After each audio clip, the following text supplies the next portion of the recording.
evening, everyone. Thank you for coming. Cornell was founded with an aspiration to be an institution for any person and any study. That founding aspiration has turned into more than a great motto that we carve into stone and print on paper. It's become a central part of our ethos and our institutional culture. And when I talk to our alumni, even those who are decades past their time at Cornell, and ask them what Cornell has meant to them, the answer I hear most often is any person, any study. It's a phrase that reflects not only an aspirational vision of access to knowledge, but the commitment of our community to be a place where all people and all knowledge are welcome, where we might disagree with each other and with ideas, but we never shut down opposing viewpoints. From its very beginnings, Cornell has been about breaking down barriers between people and ideas, knowledge and practice, potential and achievement.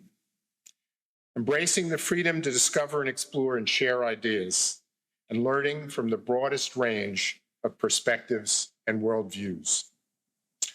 For that to happen takes work.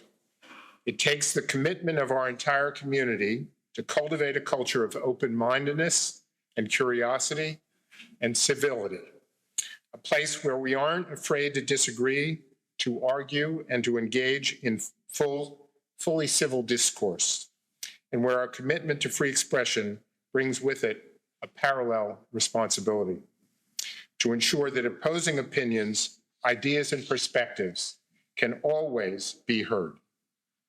As a former university president once said, the university is not engaged in making ideas safe for students. It is engaged in making students safe for ideas. I want to thank the many people who've come together to make today's events possible. The Heterodox Academy campus community at Cornell, especially Steve Garvey, Daniel Saby, Phoebe Sangers, and Randy Wayne. Cole Laudenslager, the president of the Cornell Political Union, Max Whalen, president of the Cornell Republicans, Bob Platt of Cornellians United for Free Speech, and Sarah Bedford, investigations editor for the Washington Examiner, who will moderate today's debate on the resolution. On the resolution, American global dominance is the best defense against tyranny and evil. I'm pleased to now introduce Jennifer Schubert-Aiken, Chairman and CEO of the Steamboat Institute, an organization she co-founded in 2008. The Steamboat Institute promotes American First principles and encourages civil discourse by hosting debates on college campuses across America. Jennifer is a member of the advisory boards for the Benson Center for the Study of Western Civilization at the University of Colorado in Boulder and the Ed Snyder Center for Enterprise and Markets at the University of Maryland. Please join me in welcoming Jennifer Schubert-Aiken.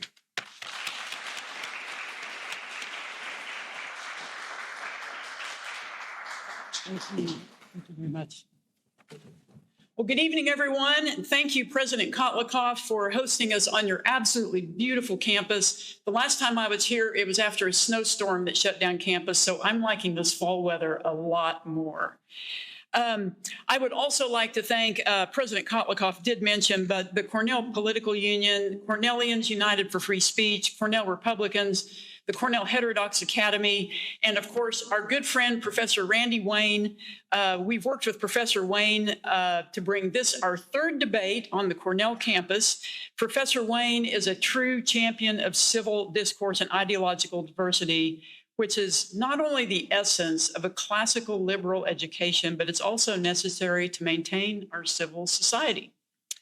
I want to thank all of you for coming out tonight. I know there are many other things you could be doing with your time. And I want to also thank our live stream audience watching from all over the country. It's an honor to be here tonight among thinkers, those who care enough to be here to learn and think deeply, not merely to react. Cornell is setting a great example for other universities to follow in promoting civil discourse, and you should all be very proud of that.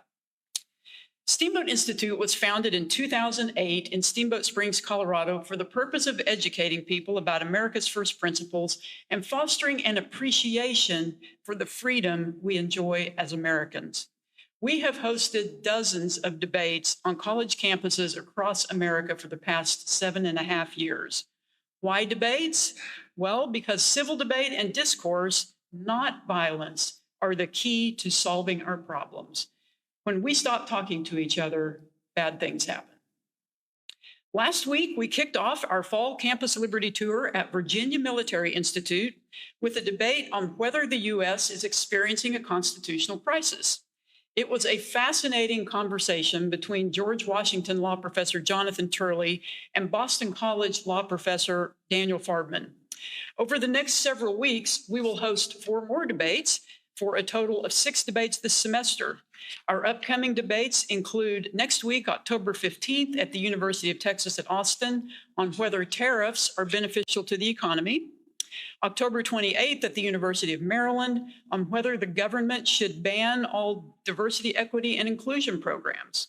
November 4th will be at Grand Canyon University in Phoenix on whether artificial intelligence will do more harm than good. And finally, November 13th, we will wrap up the fall tour at the University of Colorado, Colorado Springs campus on whether capitalism is superior to socialism in promoting human flourishing.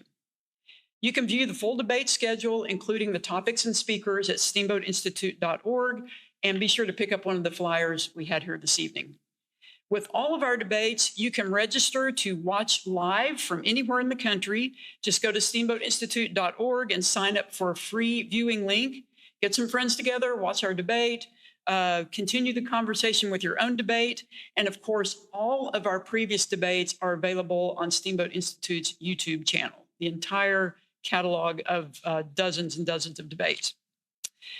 As a nonprofit, nonpartisan organization, Steamboat Institute relies on the support of many generous individuals and foundations to bring programs such as tonight's debate to campuses across the country. I would like to extend a special thank you to our major sponsors, the Adolph Coors Foundation, the Diana Davis Spencer Foundation, the Lined and Harry Bradley Foundation, Jack Roth Charitable Foundation, and Bruce and Marcy Benson for their support, which has allowed us to expand this program to more than 30 college campuses across America.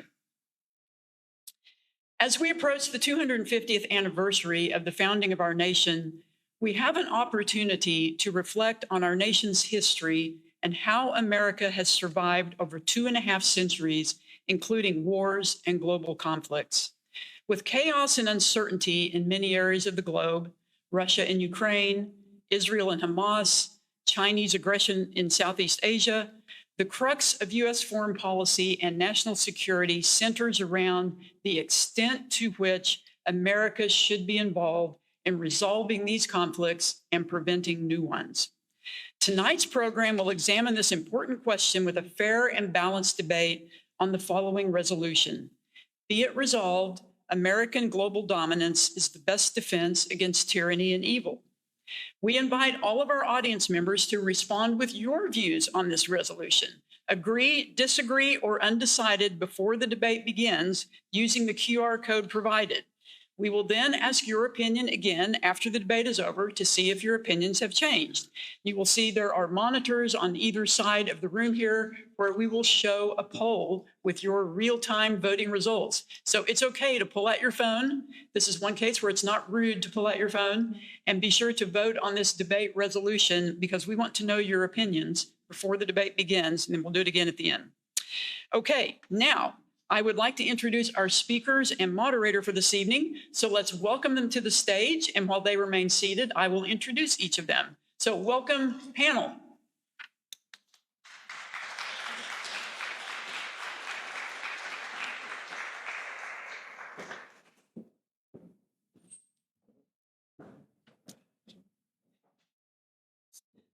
Okay, arguing the affirmative on tonight's resolution is Mary Kissel, non-resident senior fellow at the Hudson Institute. Her work at Hudson focuses on U.S. foreign policy, alliances, and the intersection of politics, business, and finance. She is also Executive Vice President and Senior Policy Advisor at Stevens, Inc., a privately held independent financial services firm. Mary joined Stevens in March 21 following her role as Senior Advisor to the U.S. Secretary of State. While serving in government, she played a key role in the reorientation of the U.S.-China relationship, conducted special projects for the Secretary, and traveled to more than 60 countries. Prior to joining the State Department, Mary had a long and distinguished career on the Wall Street Journal editorial board. There, she served as chief foreign policy commentator based in New York and editorial page editor for Asia Pacific based in Hong Kong. She began her career at Goldman Sachs. Mary is vice chairman of the board of directors of RXO Inc. and serves as a director of QXO Inc. and the American Australian Council. She appears regularly on major television stations, radio networks, and podcasts around the world. She's a graduate of Harvard University and the Johns Hopkins School of Advanced International Studies. Let's give a warm welcome to Mary Kissel.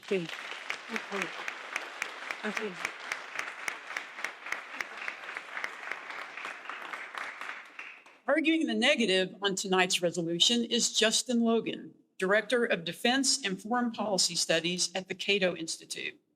He is an expert on U.S. grand strategy, international relations theory, and American foreign policy. His current research focuses on three subjects: the failure of U.S. efforts at burden sharing in NATO, the shifting balance of power in Asia, and the limited relevance of the Middle East to U.S. national security. Justin has authored numerous policy studies and articles on topics including international relations theory, U.S.-China policy, U.S.-Russia policy, stabilization and reconstruction operations, and the policy approaches to a nuclear Iran. His articles have appeared in several publications, including International Security, Foreign Affairs, the Journal of Strategic Studies, the National Interest, Harvard International Review, and the Foreign Service Journal, among others. Justin holds a bachelor's degree in international relations from American University and a master's degree in international relations from the University of Chicago. Let's give a warm welcome to Justin Logan.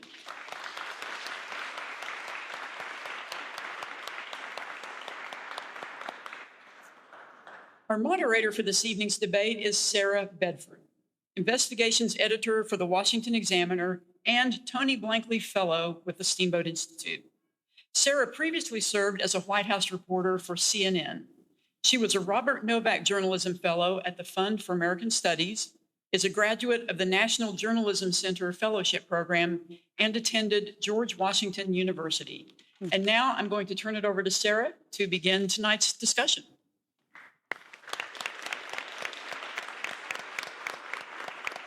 Thank you so much, Jennifer. Thank you so much, all of you, for joining us this evening to debate whether American global dominance is necessary to defend against tyranny and evil throughout the world.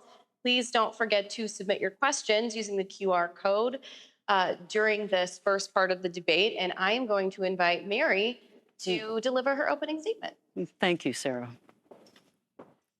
Thank you. Can everyone hear me? Wonderful.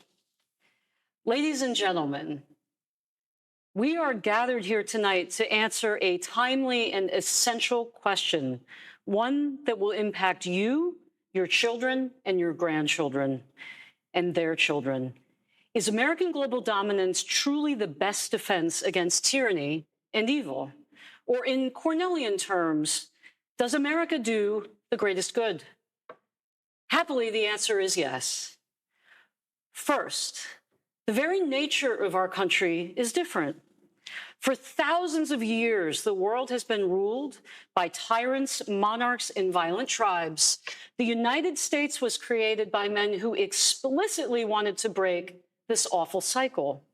Our nation was founded upon the idea that government exists to protect our God-given individual unalienable rights. We rewarded hard work. We fostered competition. We enjoyed upward mobility. We proved that prosperity and liberty strengthen one another. And that's why immigrants flooded to our shores and still continue to do so, because they know our nation is different unique, special. We are the antidote to tyranny and evil. Second, isolationism and indifference is not an option in the real world. It's true that our first president cautioned us not to get entangled in foreign conflicts, but Washington did not counsel retreat. He understood what I'm arguing to you today, that it would be wonderful if the United States could simply defend her borders, retreat from the world, and remain free. But that is not the way of the world. That is not reality. Our people, our interests, our way of life are constantly threatened here at home and abroad. We are compelled to exert hegemony if we value our freedoms. And presidents of both of our major political parties have arrived at this conclusion.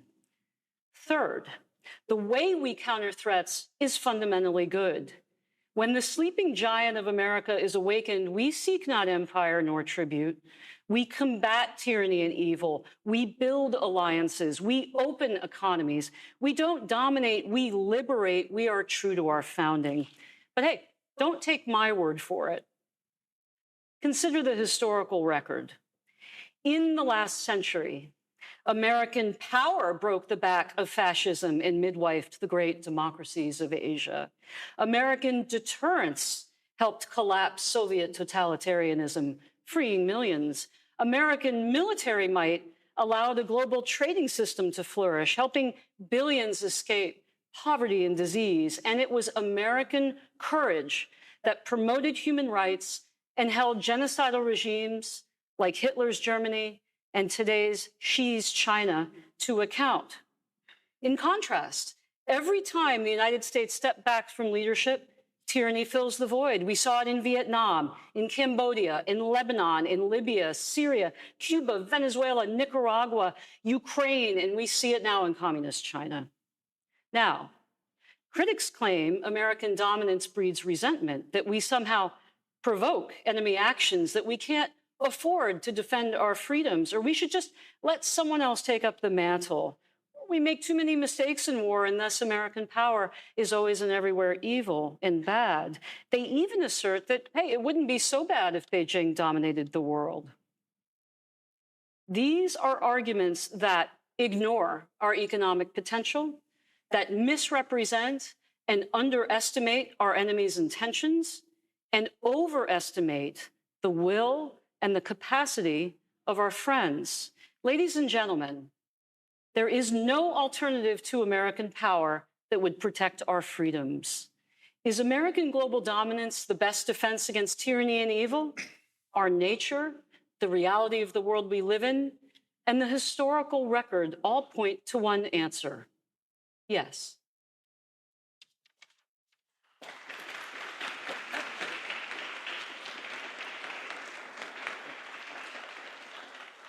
Now I'll invite Justin up to make his opening statement.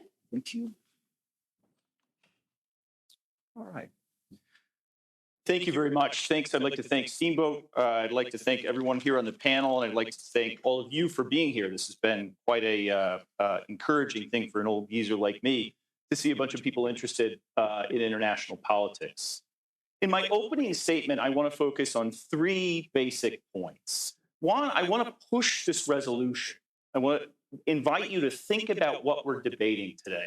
And there are certain things that you won't hear me say from this dais because I don't believe them. I don't believe that a world dominated by Xi Jinping's China would be a good world. I don't think that the exercise of American power is always and everywhere inherently bad. So I want to clarify what we're debating. Secondly, I want to talk about what's wrong with the approach of pursuing global dominance as a bulwark against tyranny and evil. And thirdly, I want to lay out what I think is basically the right approach for U.S. grand strategy. The resolution that you're debating today is not whether you should hate the United States or whether you should think that American power is inherently bad. The resolution is whether pursuing global dominance is the best bulwark against tyranny and evil that would in some way impact the United States. I want to push that first concept a little bit. Global dominance. How do we think the world will hear the Americans behave and openly pursue global dominance? It sounds megalomaniacal, doesn't it? Wouldn't we, if we heard a liberal democratic country that wasn't our own talk about how it was pursuing global dominance, the Americans would get their backs up no matter what kind of country it was, because that's the nature of international politics. Global dominance is the pursuit of empires, not republics. And even the greatest emperors in history, Caesar Augustus or Emperor Taizong of the Tang Dynasty in China, didn't achieve global dominance. Global dominance? Secondly, tyranny and evil. I'm interested in US foreign policy pursuing the security of the United States. That is to say, the sovereignty of our country, the security of its territory, and the ability of Americans to live their lives without fear of foreign dangers. If we want a foreign policy that is focused on ridding the world of tyranny and evil through American global dominance, both George W. Bush and Dick Cheney are still alive. We could call them and ask them to come back. But I think that most of us would not do that because we remember the squandering of $9 trillion on fruitless wars in the Middle East that did very little for US national security, for US well-being, but added to the debt, deficits, and indeed to the reticence to use American power. That was global dominance in pursuit of ridding the world of tyranny and evil. So that's the sort of problem with this approach. One other thing that I want to point out is that there's an old saying that you may have heard mom or dad or your old Dutch uncle tell you, if everything is a priority, nothing is a priority. Global dominance says that everything is a priority. One thing on which I think Ms. Kissel and I might agree is that the preeminent problem facing US foreign policy today is the People's Republic of China, and that the United States should focus in important ways on that problem. Can anybody here say with a straight face, from having read the newspaper, that US foreign policy has focused primarily on the People's Republic of China? Hardly. We're engaged in Ukraine, we're engaged in Israel and Palestine, we're bombing Yemen and Iran, plunking boats off the coast of Venezuela. We're trying to be all things to all people and doing none of it well. This is a policy that has few criteria for selection to say this but not that. Would Iraq's possession of WMDs threaten America's global dominance? Maybe. Would Iranian uranium enrichment at 3 2/3% threaten American global dominance?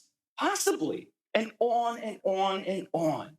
There are no criteria for limits here and lots of lubricant for foolish action. The resolution puts what US foreign policy should be doing almost in reverse. The United States should not be seeking global dominance. It should be seeking to deny any other country dominance in its own region.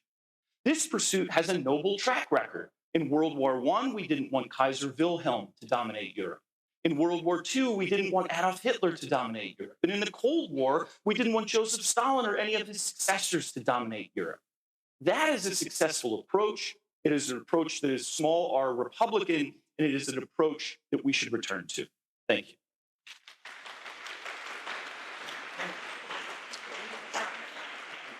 you.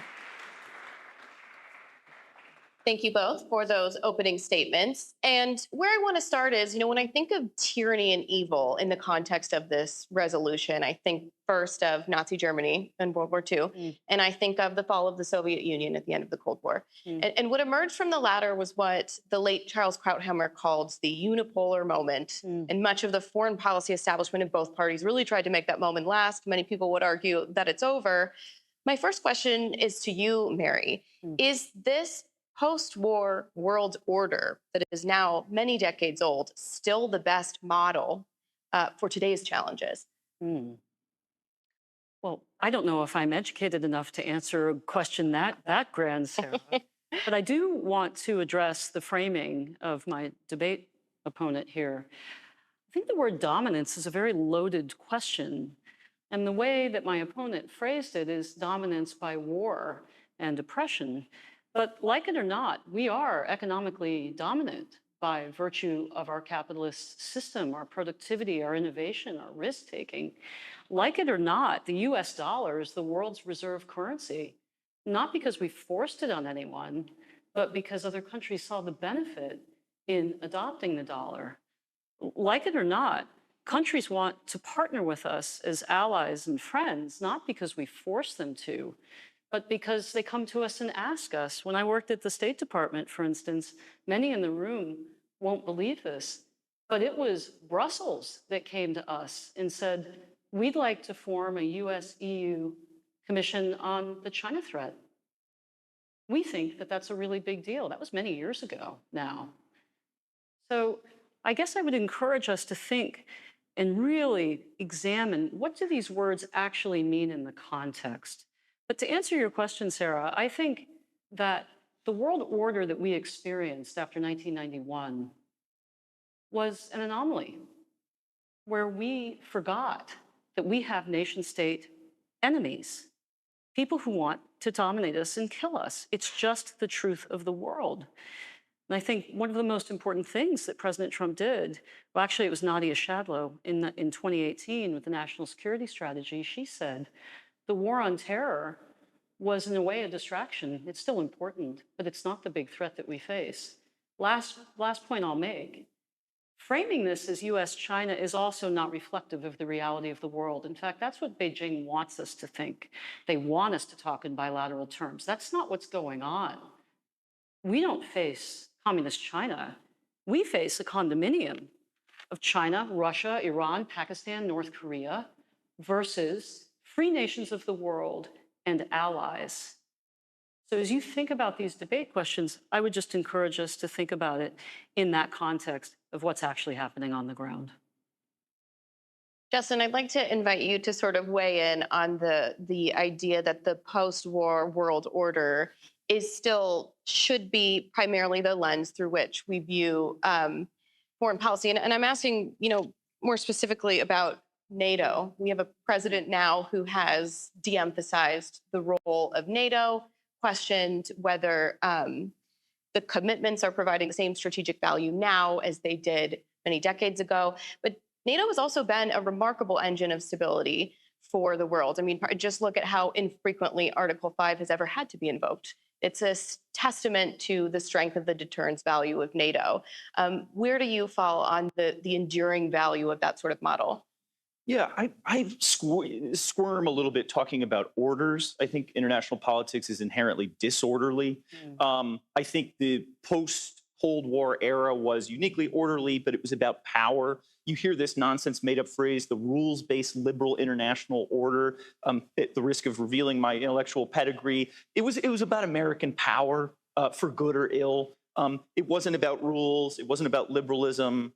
It was about American power. And that, I think, is the story in Europe as well. But there's a good side and a bad side here. I mean, if you think about, notwithstanding the president's recent remarks about what the EU was founded to do, it was founded, if you listen to Robert Schuman, for example, the EU was founded to make war between France and Germany not just unthinkable, but physically impossible, practically, materially impossible. That was it. And the question is, are we there, right? If you remove what Joseph Joffre called the American pacifier from Europe, do we think France and Germany are going to go to war with each other? Because this was sort of the animating idea at the origin of the EEC at the time and then later. Now, in the late 1940s and early 1950s, Europe lay in ruins from World War II, right? So reluctantly, I would say, American policymakers came into the breach to say, we're not going to let the Soviet Union overrun Germany, but much less the rest of Europe. I think that was a prudent thing to do. But if you listen to the people who were there at the founding, they were present at the creation, if you will, of the North Atlantic Treaty Organization, none other than Dwight D. Eisenhower said in 1951, if all American troops have not been withdrawn from Europe in the next 10 years, this entire enterprise will have been a failure. 1951, Dwight Eisenhower. This year of our Lord is 2025. We founded NATO with 12 members. It now has 32 members, including hundreds of miles at the Russian border.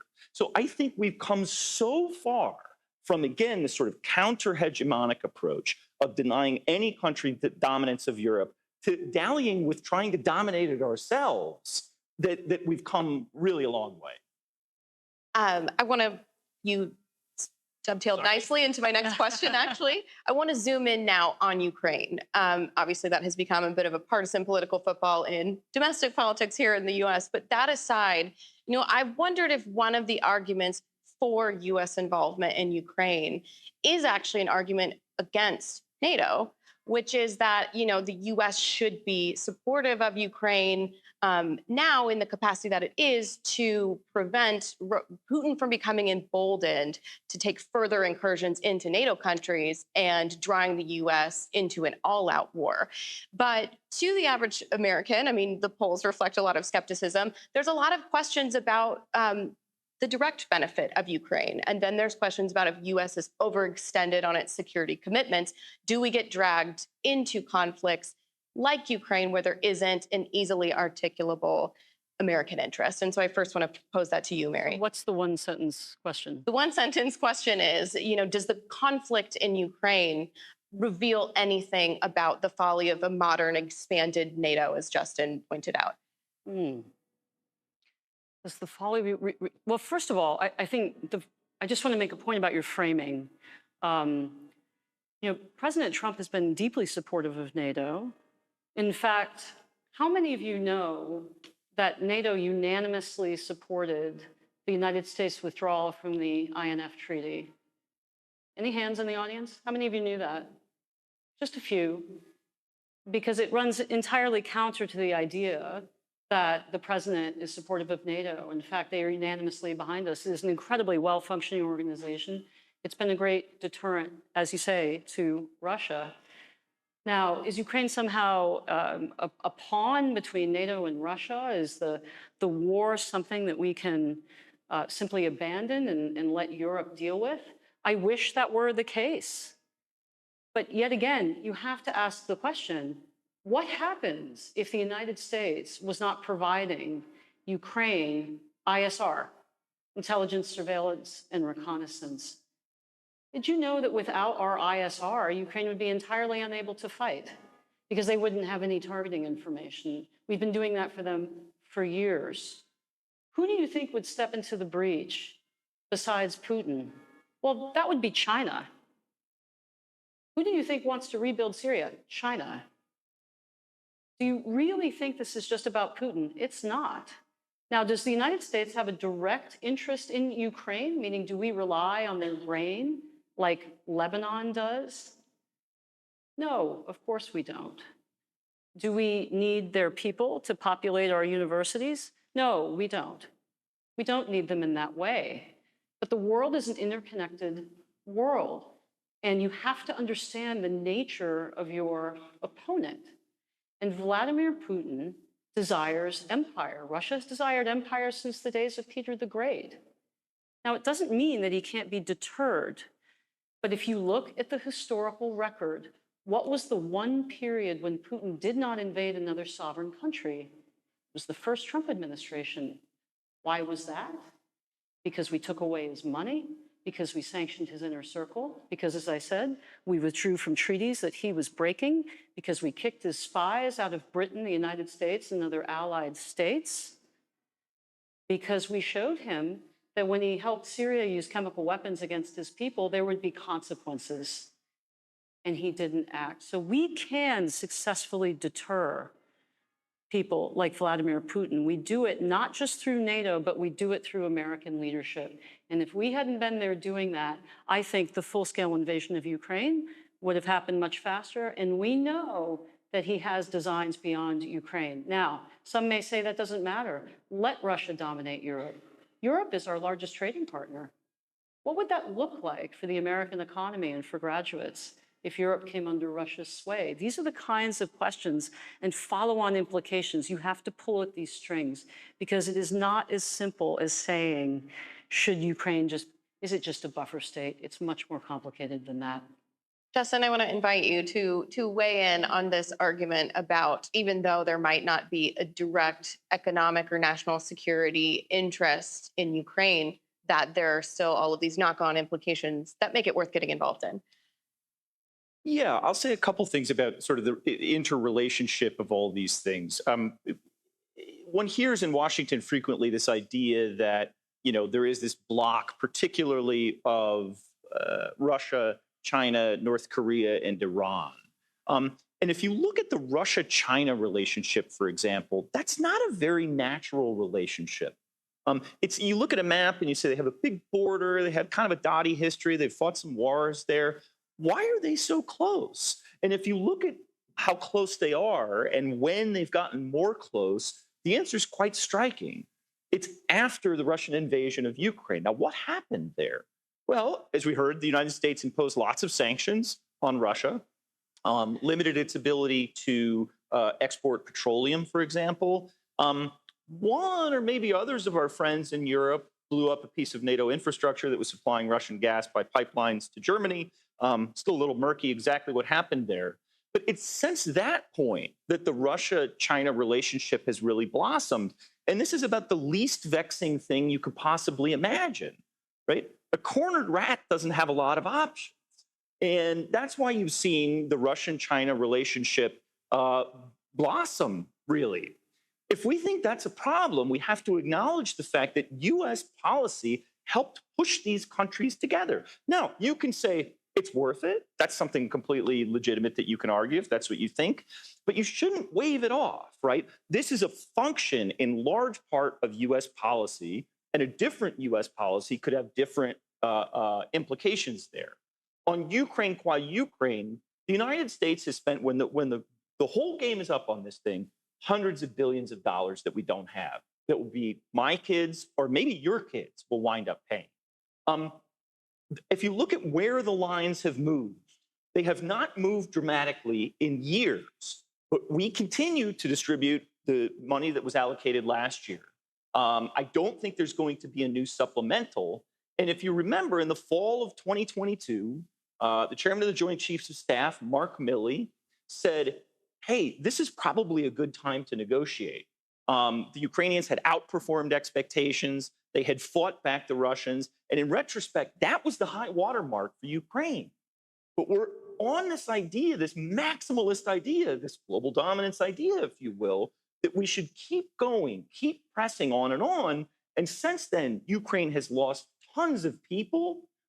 It's not gained any territory back. I want to hit you again with another question. You talked about all of the resources that the U.S. has poured into Ukraine, and particularly under the Trump administration, but also some in the Biden administration, a lot of resources have been poured into defending Israel as well. And Donald Trump is very serious about containing Iran. He's used military force against Iran's nuclear capabilities and defended Israel with some of America's best air munitions. What would happen if, amid all of this U.S. pouring resources into Ukraine and into the Middle East, if China decided then to invade Taiwan? Are there trade-offs that the U.S. needs to make when American resources, while very powerful, are finite? Yeah. Yes, and at the risk of cannibalizing some of my closing statement, I will answer your question. There are definitely trade-offs, right? The fact that we're asking ourselves whether there are trade-offs says something about the last 20 or 30 years, the way we've been thinking about things, which is that we don't know whether there are trade-offs, or maybe there are no trade-offs. There are trade-offs. Let me just say it out loud. There was an article in The Guardian released a couple of months ago that showed, now this was when, you may remember, it seems like a lifetime ago, it was like 2 months ago, the Pentagon began to sort of slow walk some of the air defenses that it was providing to Ukraine. And there was a huge hue and cry in Washington about how Trump is pulling the rug out from underneath Zelensky and on and on and on. And that delay was undone. Like a week later, they decided to deliver Patriot missiles to Ukraine. But if you stayed on the story, we get, in the Trump era, it's like a new shiny object every second. If you stayed on this story, there was a leaked article in The Guardian shortly thereafter that pointed out that to fulfill existing U.S. defense plans worldwide, the United States had a so-called magazine depth, had an arsenal of about 25% of the required air defenses, like Patriot missiles, that it would need to fulfill existing defense plans. We've been pouring these weapons into Israel, we've been pouring them into the Gulf states, and we've been pouring them into Ukraine. Now, you could say my number one priority is the Middle East. My number one priority is Ukraine. Or, again, these weapons are fungible. My number one priority is Taiwan or China. But what you can't say is that there are no trade-offs. And the longer we go on like this, just sort of spraying and praying, distributing weapons, the worst, God forbid, things are going to get if the balloon ever does go up in a big conflict like the one that you suggested in China. I think spraying and praying is a great phrase, and I might take that phrase from you. When you hear these arguments that we really just can't afford to be in certain places, whether it's helping to Israel to defend itself or Ukraine to defend itself, you'll hear lots of big numbers. It's $1 trillion. Oh my gosh, that's a lot of money, especially when you're in college and you're not making all of that money at all. I mean, $1 trillion, that's a lot of money. Well, you know what? First of all, I think in Washington, the reason that you're starting to hear these isolationist arguments and this idea that we have a set pie, we only have this amount of money, and therefore we must move the chess pieces to different parts of the world, is because there is fundamentally a disconnect between the people who work in the real economy and know how economic growth actually works and the people who work in defense and public policy. There's very rarely any discussion between the two. The truth is that the United States has the capacity to grow at 3, 4, 5%. Do you know what gets rid of debt? Economic growth. And that $1 trillion figure you hear, well, guess what? There's $10 billion just in food stamp fraud. We have a lot of money in the United States, much more than you realize. As a percent of our GDP, defense is actually something we can very easily afford. Justin is correct that we do need to have a debate about how we allocate resources. I think where we disagree is in our capacity to generate those resources and in the need to deploy them. I want to remind everyone to please submit your questions. We will be turning to those soon using the QR code. And thank you for bringing up economics. You guys are moving me right through the topics. I want to turn now to American global economic dominance and the role that that plays in this idea of dominance. Globalization it's a dirty word in MAGA circles, but there's a powerful argument to be made that the globalization of world economies has contributed significantly to stability and peace, because when countries have their economies all bound up together, they're less likely to fight one another. There's also a very powerful argument to be made that there is a national security risk to America if too much of its commerce and its supply chains are offshored, especially in adversarial countries like China.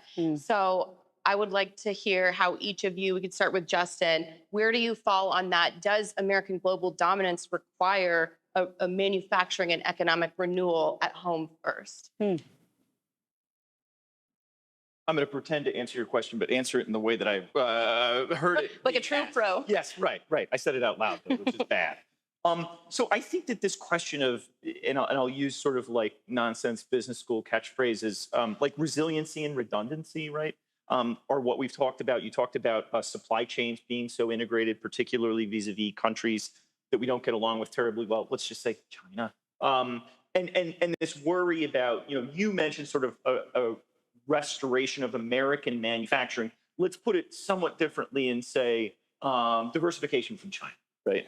That I'm more comfortable talking about. I think this makes a lot of sense. I think that the United States has a real interest in a prosperous, growing, relatively free market Western hemisphere. I think it would be great if at some margin, some of these industries that had key nodes and still to this day have key nodes in China didn't have key nodes in China, and maybe didn't have key nodes anywhere. One thing that I will point out on the broader theme that you brought up about sort of globalization, et cetera, trade is very important. Globalization is very important. But if you look at the United States in particular and large economies generally, they tend to be the least what economists call trade-dependent countries. And it's basically a sort of crude story about when you have a really big economy, you produce a lot and consume a lot at home. And so the three countries that I think are less trade-dependent than the United States are Haiti, Somalia, and another place that's like a little dicey. And then it comes to the United States, and I think about 15% of our GDP is comprised of imports and exports. So that's not to say I don't like trade. I do. That's not to say I don't like, think there's a lot of benefits from globalization. I do. but we don't want to think that there's some sort of thread that if it's broken, the American economy collapses in itself. So hopefully that's a roundabout way of kind of sort of not answering your question. Yeah. Well, again, this is why this is such a timely debate, because I think the challenges that we face today are so much more complex than the ones that we faced during the Cold War. I mean, during the Cold War, we didn't trade with the Soviet Union. In fact, the Soviet Union made it very clear of, who they were, because they just took their model and implanted it on top of the nations of Eastern and Central Europe, made it look just like them. Communist China is like a cancer. They don't go in and say, you must look exactly like us. They just corrupt. They corrupt at the elite levels, the political class, the business class, et cetera. And the mistake, I think, that we made with that theory of globalization during, and I'll refer back, during this odd period where we thought we were the unipolar moment, is that we opened up and traded and enriched our enemies. And that's not my word, that's their word. They consider us an enemy, and they are actively decoupling from us. It's official policy. They have something called the dual circulation strategy. What did you think the Belt and Road Project was all about? The Belt and Road Project is all about them decoupling from us. Again, just to reemphasize, right, the complexity of the challenge that we are facing with them. So should we, have globalized to China and offshored all of our pharmaceutical inputs and PPE to communist China? Absolutely not. We're going to look back and say that was completely insane. Why did we make an exception for them? Would we accept the terms that China gave us with, say, France? Of course we wouldn't. That would be ridiculous. So it's clear that we're in a time of transition. The question is, how do we de-risk and de-risk quickly? That's hard to do. I think that was the basis of Trump's instinct in the first term, saying this is unfair competition, we need a level playing field. But now I think we're all sort of struggling to say, okay, how do we extract these industries and put them somewhere else? They don't always have to go in the Western Hemisphere. We have friends in Australasia, we have friends in Southeast Asia, we have friends in the Middle East, right? And they want to do business with us. This is the other thing about US dominance. When we went and visited trading partners, whether it was in Ethiopia, Senegal, Angola, we went to Angola, they all came to us and said, we don't want to do business with China. They don't employ our people, they corrupt our elites, they build crappy stuff. We want you to come in here and do business with us. So again, that's them coming to us. That's the kind of dominance that we exert. But in terms of the system and what it's going to look like, we don't know yet, because I think these countries are separating into our sphere of free capitalist competitive economies with upward mobility and their sphere, and then there are countries in the middle, Saudi Arabia, Colombia, Brazil, et cetera, Turkey, that want to have it both ways. So it's a confusing time, and we're still in the middle, I think, of the sorting. The last question I'll ask before we move on to the audience questions. Human rights has been in the past sort of used as a pretext for advocating for certain foreign intervention policies. There is a school of thought that the United States should center human rights in its policy. It's important for American credibility, this idea that a threat to human rights anywhere is a threat to it everywhere. There's also another school of thought that wants to de-emphasize human rights as a strategic concern. It's a school of realpolitik that informs the normalization of relations with Saudi Arabia, for example, and things like that. In terms of American global dominance, how important is it to focus on human rights? Oh, I think it's very important, but I think this question is always framed, as you just did, in black and white. I mean, go back to your Jeane Kirkpatrick. There are dictatorships that do terrible things to their people, share none of our interests, and want to dominate us, and we have no influence over them. Then there are dictatorships that do terrible things to their people, that want to have a relationship with, share our interests, and who can be induced to reform. Saudi Arabia fits in that category. MBS is not a good guy. He hung his relatives from their toenails in the Ritz-Carlton. No one is arguing that he's a good guy, but do women in Saudi Arabia now enjoy more freedoms, largely because of our influence and the influence of others? Absolutely. Is it a better world because the United States led on the Abraham Accords and got nations of the Gulf and of North Africa to open up ties with Israel to improve both of those ties between those regions and Israel? Absolutely, yes. I would argue that's a terrific thing. And that would not have happened without U.S. leadership. I think we're stopped. Oh, cool. Okay, never mind. Well, there's a lot of questions in here that sort of get around the issue of human rights, so I'm sure we'll get your hot take. But let's start here. Africa has long been the playground for colonial adventurism, and China is currently the prime colonial power in Africa. Wouldn't Africans do better if America was in a position to challenge that China influence? Yeah, I'll tie in the human rights thing. I like to separate U.S. national security from the broad panoply of things the United States does in the world, diplomacy, economics, et cetera, et cetera. So I definitely think I'm close to a demographic determinist.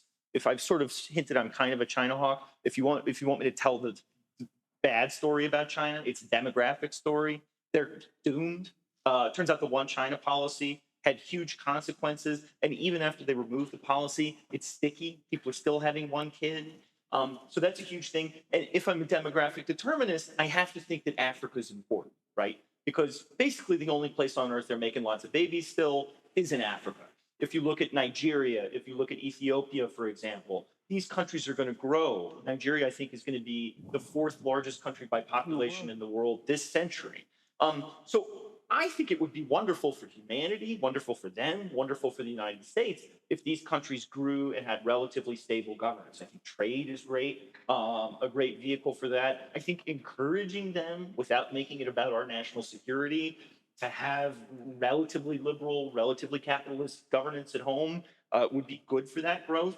But I always like to draw a bright line between things that are good and things that are necessary for our security. Everything necessary for our security, I think, is good.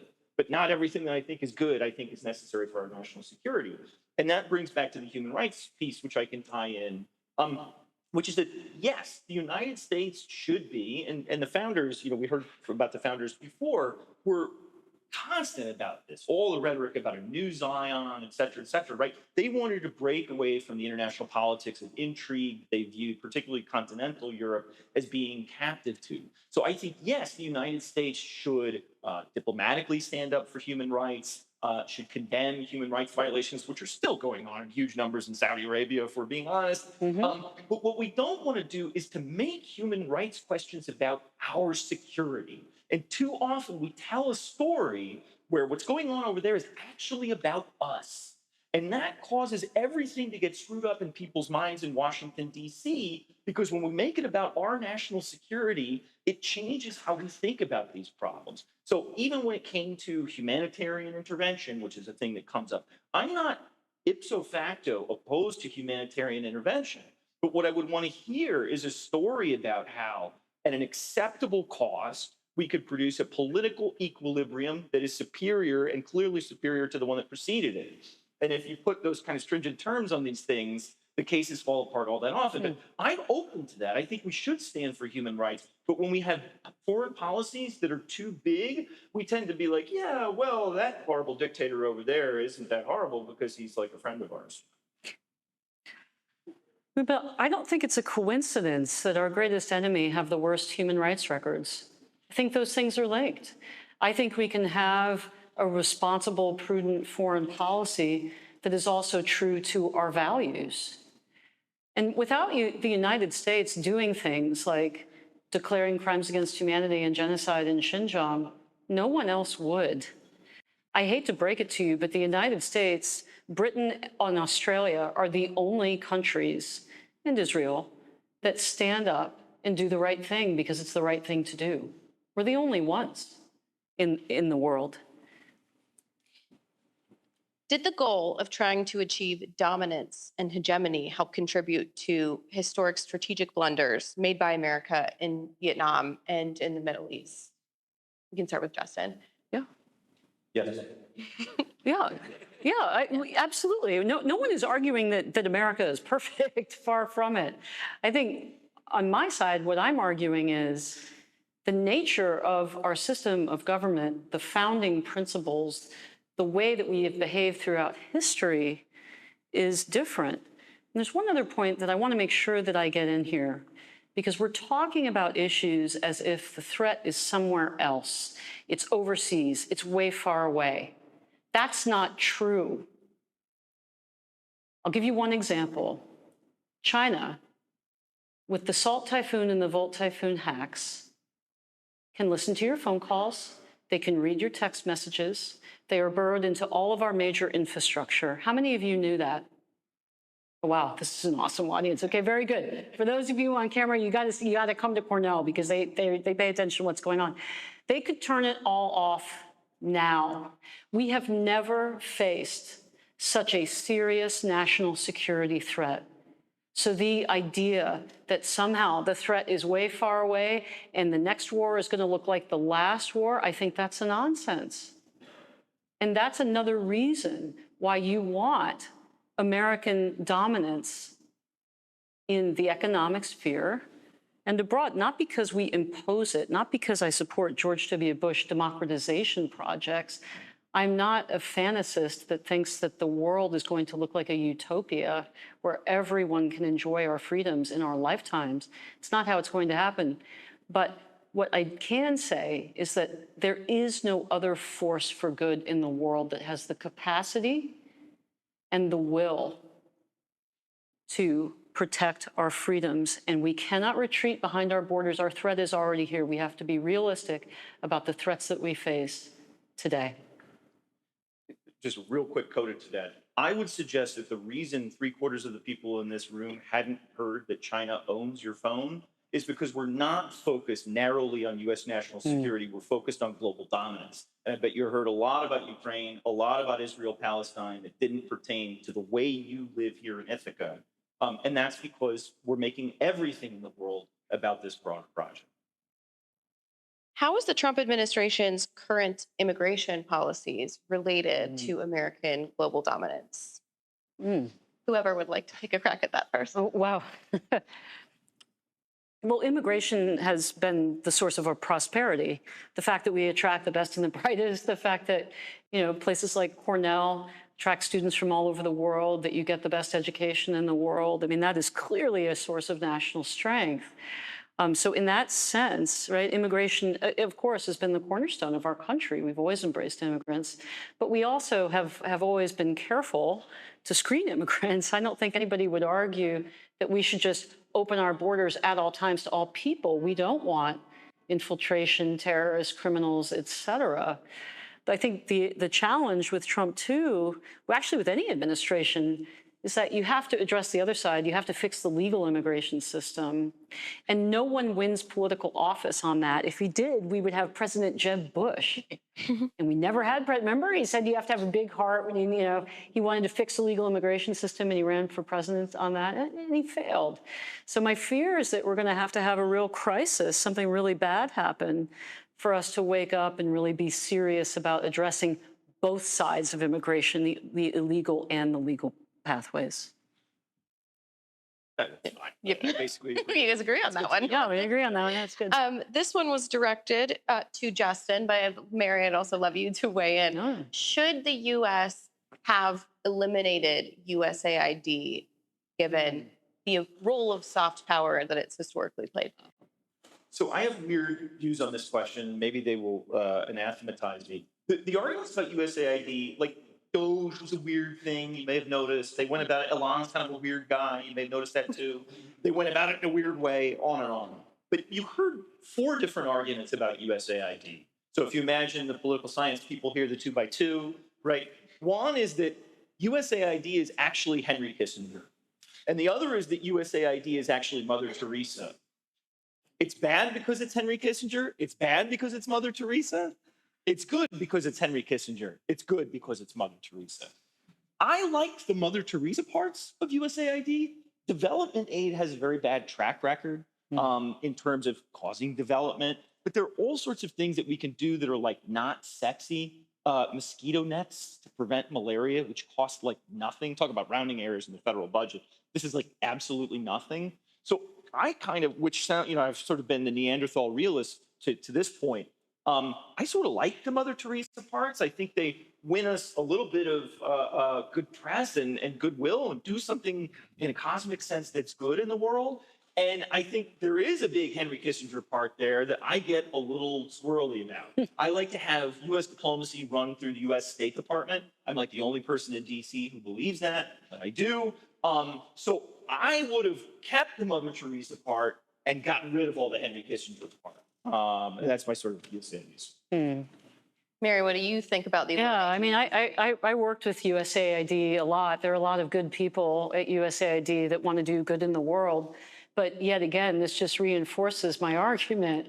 What other nation of the world devoted so many resources to doing things for the nations of Africa, et cetera? Now, was it done in the best, most efficient way? Is a lot of development aid wasted? Absolutely. But I think the idea behind USAID really speaks to who we are as Americans. And it did, in the Kissingerian sense, buy us a lot of goodwill, so to speak. But again, I'd caution you not to be too simplistic about it. Is American diplomacy just American diplomats? Of course it isn't. American diplomacy is lots of things. It's American businesses, it's American technology, it's American movies, it's American culture. Right? So again, I just encourage you to think more broadly about what American influence is. But American influence is also our generosity and our philanthropy, which is extraordinary, I think, and does a lot of good in the world. But am I sad that USAID is gone? No, because I think eventually something better will replace it. And I think a lot of our private foundations will jump in and pick up the slack. And I think, again, that just speaks to who we are as Americans. This question was addressed to Mary, but Justin, I'd also love to get your perspective. Given your broad defense of the United States' role in the global order, how do you address the examples of our foreign intervention failures, such as Rwanda, Yugoslavia, Afghanistan, Iraq, Libya, etc.? Yeah, we do. We have failed an awful lot, haven't we? And you have to be honest about that. But also, I think, what is different about the United States is that there is accountability for failure. There's political accountability. There's a rule of law and a justice system. America does course correct. It is often a very painful process, but we course correct over time. And other nations with other systems of government, there is no course correction. There is no accountability. There is no change in tack, and that's what differentiates us. I also think that some of the history that many of you may have been taught isn't entirely accurate. For instance, was Vietnam a complete failure? What would have happened if communism had spread through Southeast Asia? What would the world look like today? Would we have had the Straits of Malacca open for international trade in the way that it was, that facilitated economic growth and prosperity? It'd be an entirely different situation. So again, you have to question, was it good that we went into Afghanistan? It was at the time. Did we stay for too long? We did. But you know what? Both Democrat and Republican presidents tried to get out. So again, we try to work out what is in our interest over time. How do we do it when we fail? We try to learn those lessons and we try to do better the next time. That's what makes America different. A couple quick thoughts on that. I struggle to think of an arena of social life with less accountability than U.S. foreign policy. If you think about the Iraq and Afghanistan wars, with the partial exception of Donald Rumsfeld, rest in peace, nobody paid a price for that. None of the military officers who testified repeatedly under oath before Congress that the Afghanistan war was going swimmingly, when there were documents at the time that we now know they knew they were lying under oath. They all live in Northern Virginia. They all have big houses. They all have boards on Lockheed or Palantir or what have you. There is zero accountability for failure in American foreign policy. And that's part of the problem. Like the idea of Vietnam, like the communists won in Vietnam. You may have heard about it. So communism prevailed. We lost 58,000 people over there. Communism won. Well, what happened next? The dominoes didn't fall. The domino theory was a bad theory. People in the government knew it at the time. Henry Kissinger knew it at the time. but they felt like if they admitted that they had lost the war in the era of 1968 and the sort of heady things that were going on at home, it would cause some sort of domestic cataclysm. So the communists won, the dominoes didn't fall, and we have great relations with Vietnam today. So that's what, like, I'm left saying, well, what was the whole thing about?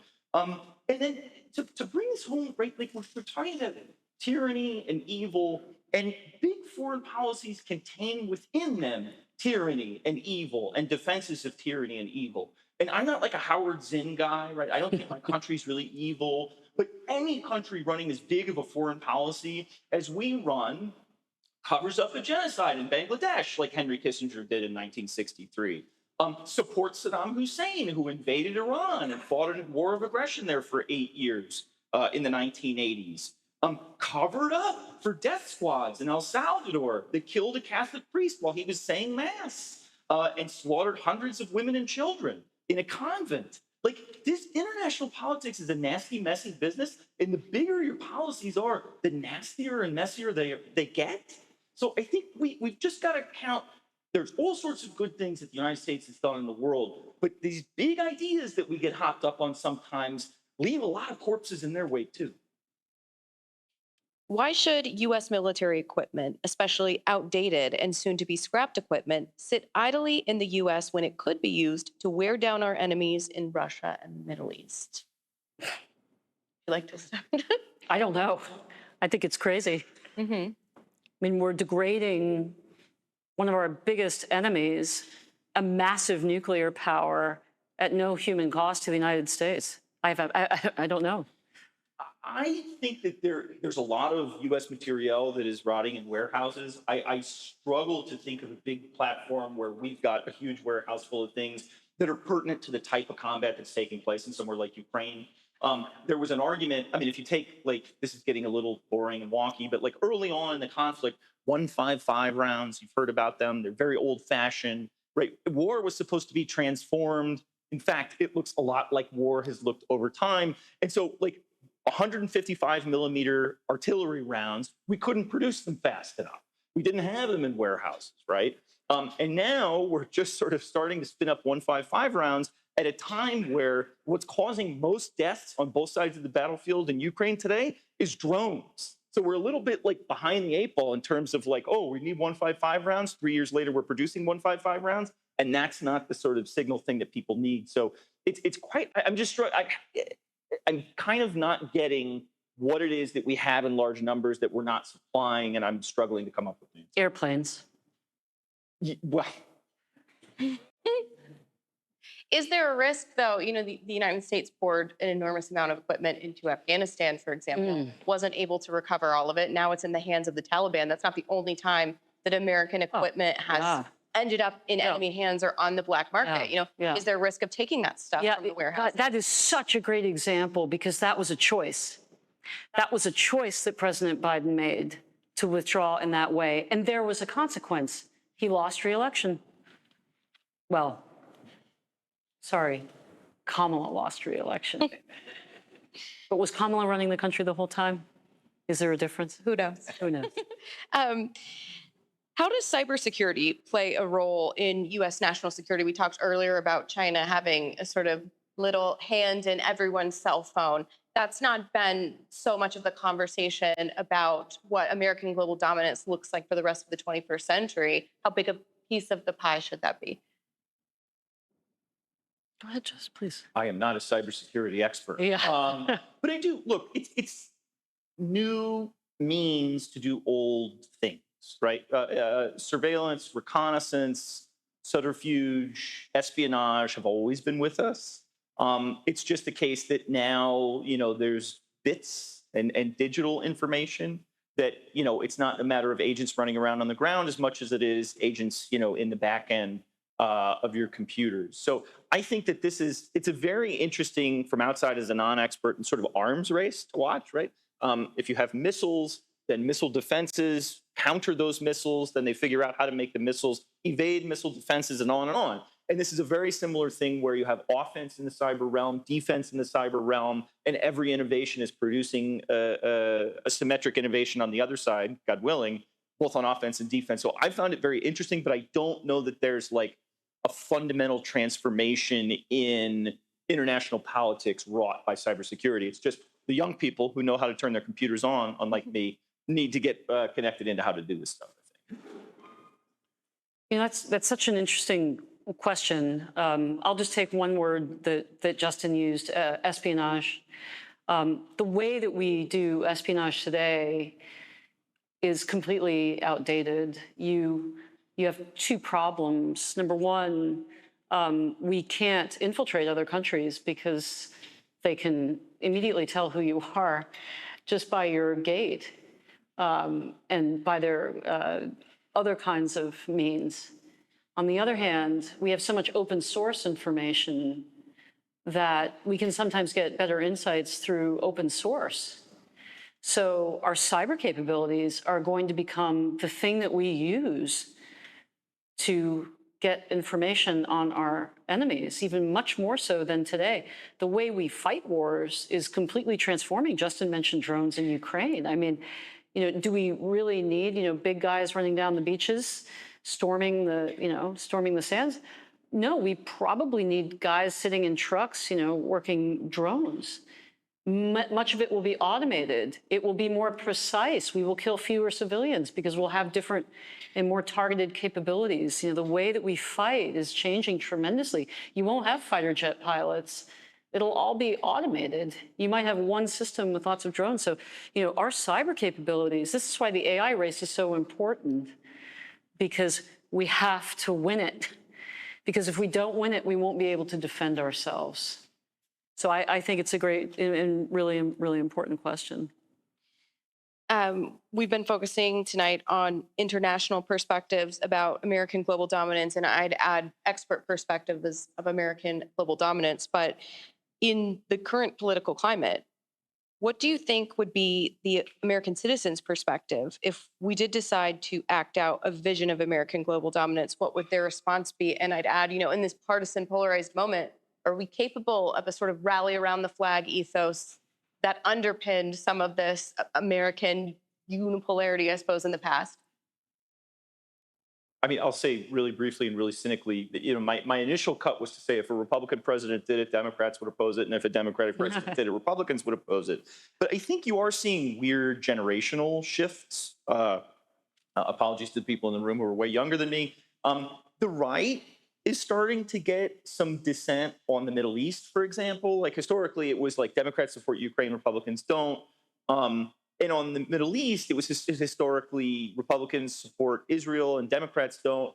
There's a weird sort of breaking apart of the consensus where there are Democrats who are really supportive of Israel and Democrats who really aren't.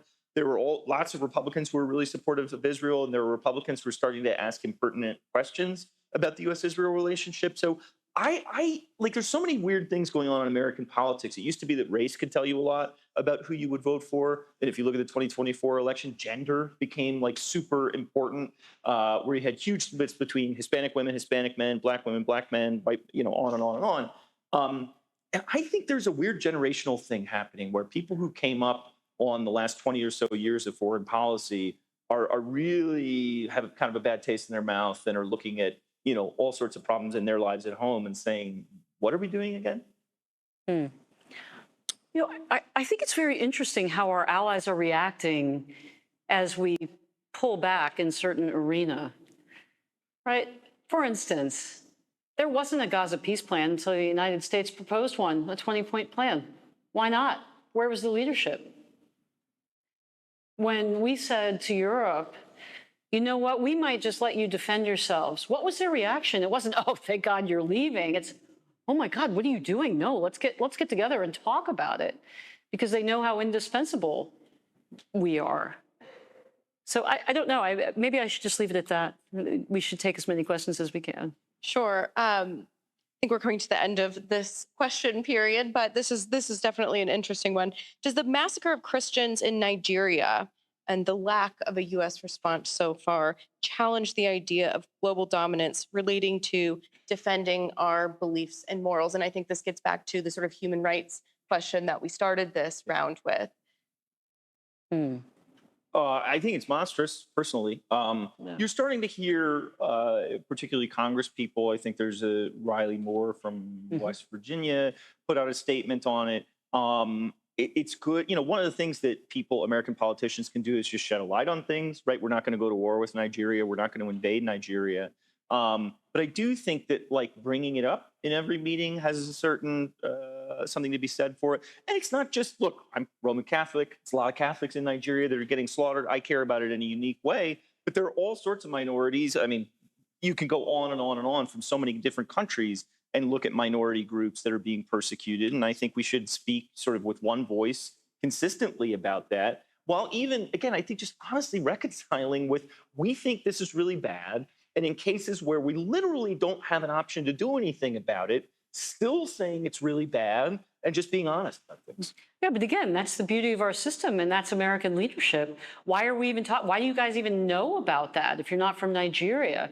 It's because there were think tank people like my colleague at Hudson who's been writing about this incessantly. It's because we have a commission on international religious freedom that talks about these cases. It's because we have Congress people who are concerned about what's going on and have a platform. So it's not just the President of the United States who can raise these issues. And again, I think it speaks to the genius of the system that our founders created. And again, who else would be talking about it were it not us? I would like everyone to please remember to vote in our post-debate poll, which you can find at the QR code. And with that, I would like to invite Mary to deliver the first closing remarks. Okay. Thank you.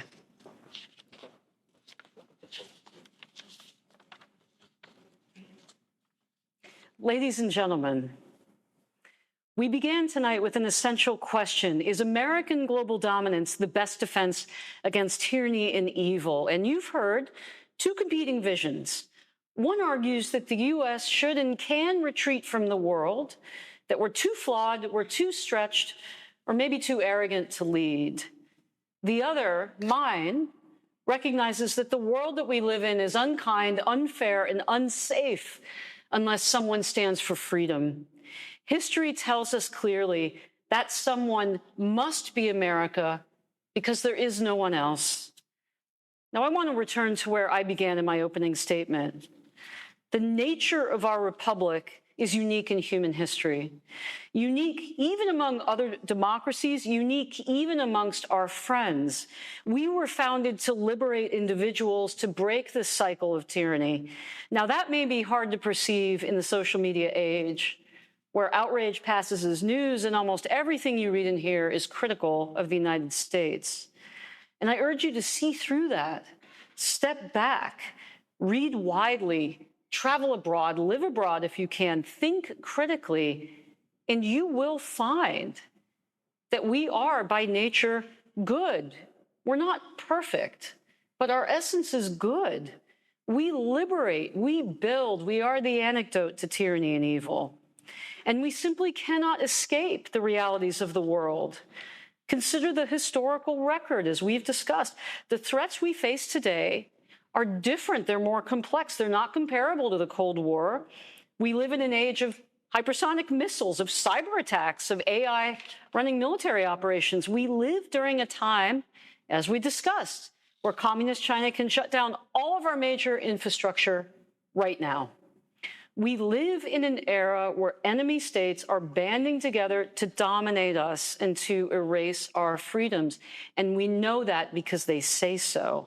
This is happening not because of what we have done, but because of who they are. If we retreat, tyranny and evil will fill the vacuum. History shows why. See what happened recently in Afghanistan, in Iraq, in Syria. That's what happens when we withdraw. But when we lead, it's true, we don't always do it perfectly, but our intentions are good. And yes, we do learn and we do improve over time. That's what our system allows us to do. Think of the good. Think of how our power broke fascism. Think of how, yes, we did contain communism, even in Southeast Asia. The domino theory wasn't right because we did achieve something in that war. We've lifted billions of people out of poverty, not through coercion, but through capitalism and through giving them the means through their own hard work to improve their circumstances. Only American strength made that possible. Only American leadership can sustain it. Critics tell us we can't afford to lead. You heard that tonight. But the truth is we can't afford not to. The cost of weakness is always higher, measured not just in dollars, but in lives lost and in liberties surrendered. Just look at Hong Kong. That's the future that China desires for all of us. Critics say our dominance also breeds resentment, yet nations still line up to trade with us, to ally with us, to emulate us. We still have millions of people who stream here every year. They're not streaming into Russia, China, and Iran. Why? Because despite our imperfections, America remains the world's best hope. No one on this stage is arguing that we should engage in democratization projects, that we should exert global dominance with force. The question I'm asking you is that if America retreats from the role we play in the world, who fills the void? It won't be the democracies of Europe, of South America, of Asia, of Australasia. It will be the tyrannies of totalitarian China, Russia, and the Republic of Iran. Our founding principles, our hard lessons from history, and the world's present dangers all lead to one conclusion.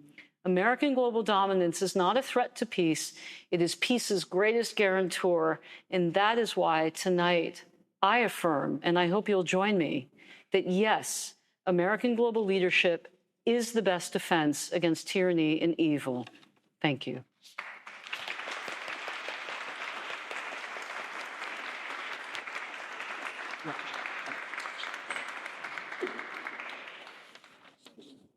Just the mic, sorry. Thank you again all for being here and for sticking with us through this discussion. I'm very grateful to have been involved, resetting my timer so I don't run over. And I just want to start by pointing back to the resolution. Global dominance, not dominance of the Western Hemisphere, not global engagement, global dominance. If you're talking about a couple and say he dominates her, it doesn't mean he has the world's reserve currency. If you talk about, a football team dominating another football team, it doesn't mean they traded with each other. It means something discrete that you should consider. We're not debating tonight whether America is a good or bad country. We're not debating whether America should pull up the drawbridge and isolate itself in all ways from the world. We're arguing whether in pursuit of fending off tyranny and evil, the United States should dominate the globe. That's the resolution before you. And in doing this and thinking about this, I was reminded of a quotation that's a little bit more obscure from a very prominent conservative thinker that really speaks to me, right? It goes as follows. Let me read it to you. Among precautions against ambition, it may not be amiss to take precautions against our own. I must fairly say I dread our own power and our own ambition. I dread our being too much dreaded. It's Edmund Burke writing about the nature of power. Power is dangerous. Power elicits responses. Power frightens. And those are all things that will be consequences of pursuing global dominance. That it's neither good nor bad. It's simply a fact of life. I want to also leave you with some information, some numbers to think about in terms of what this project costs. Global dominance and pursuing global dominance generates a global bill. If you look at the United States' share of world military expenditures, it's about 45% of the globe, conservatively. If you look at the United States with our treaty allies, it's about 2/3 of global military spending. And somehow we feel insecure. If we and our allies are spending 2/3 of world military spending and feel insecure, we have a policy problem, not a spending problem. When it comes to countries being willing to engage with us and asking us for more of ourselves, this is no great mystery. They're getting a free lunch. If the Europeans hear that the Americans are going home, they know very well that they need to pull themselves up by their bootstraps. and fill the, I estimate, about $100 billion per year subsidy to European security. I understand why they're willing to take the free lunch. I'm confused why we are willing to continue serving it to them. The United States, if you take it in the context of its allies, has comprised between 1960 and 2023 about 36% of allied GDP. That is to say, if you roll up the United States and our allies together into one unit, we're about a little over a third of the overall economic output. When it comes to military spending in that same unit, we comprise 61% of US and allied military spending. We're giving our partners a subsidy that we can no longer afford. Now, these are big numbers. I admit, I confess to using big numbers. I didn't make them big, but they're big. If you think about the debt and deficits facing the United States, let me present you with a set of facts. The United States now has a national debt of, I don't know what time it is, I don't want to have one of those little debt clocks, of about $37 trillion. It's more than the size of our GDP. The Congressional Budget Office projects that that number will go to $59 trillion in 10 years, almost $60 trillion. The United States is adding to that national debt at a rate of $2 trillion per annum. Now, you may say to yourself, well, we'll have some big reforms and fix that. Let me let you in on a little secret. The three biggest drivers of our national debt have no foreseeable solutions. Both political parties have said that Social Security and Medicare, the two largest drivers of the debt, are off the table. The help is not coming, right? There's going to be no big reform that fixes those. The third largest item in federal spending is interest on the debt. Now, there are some kooky characters that will talk about how to slice off part of the debt and default on it, but nobody really takes that seriously. Let me tell you what the fourth thing in the federal budget is, fourth largest. It's the war budget, as we call it now. We're facing real problems, and it's time for Republican, small r, foreign policy. Thank you.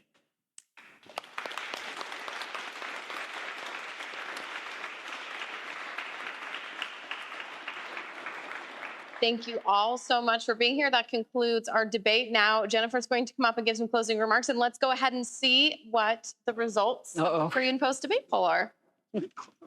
Yeah, pretty close.